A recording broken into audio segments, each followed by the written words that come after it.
কলকাতার স্টাইলে egg chicken roll বাড়িতে বানিয়ে খেতে চান? তাহলে শেষ পর্যন্ত ভিডিওটা দেখুন। তো আজকে আমি কলকাতার স্টাইলে এগ চিকেন রোল বানাবো, তাও মাত্র ১ মিনিটে।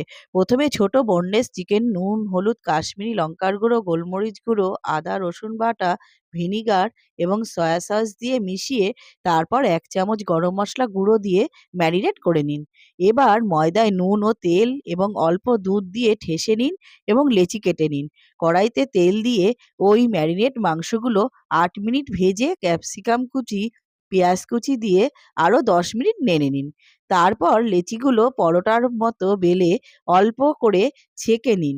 তারপর একটা ডিম ফাটিয়ে অল্প নুন দিয়ে প্যানে দিয়ে উপরে পরোটাটা দিয়ে দিন। দুপাশ অল্প ভেজে তুলে এনে ভেতরে চিকেন পুর দিয়ে রোল করে নিলেই রেডি কলকাতার স্টাইলে এগ চিকেন রোল। খান আর কলকাতাকে এনজয় করুন বাড়িতে বসেই। ভিডিওটা ভালো লাগলে লাইক আর সাবস্ক্রাইব করবেন।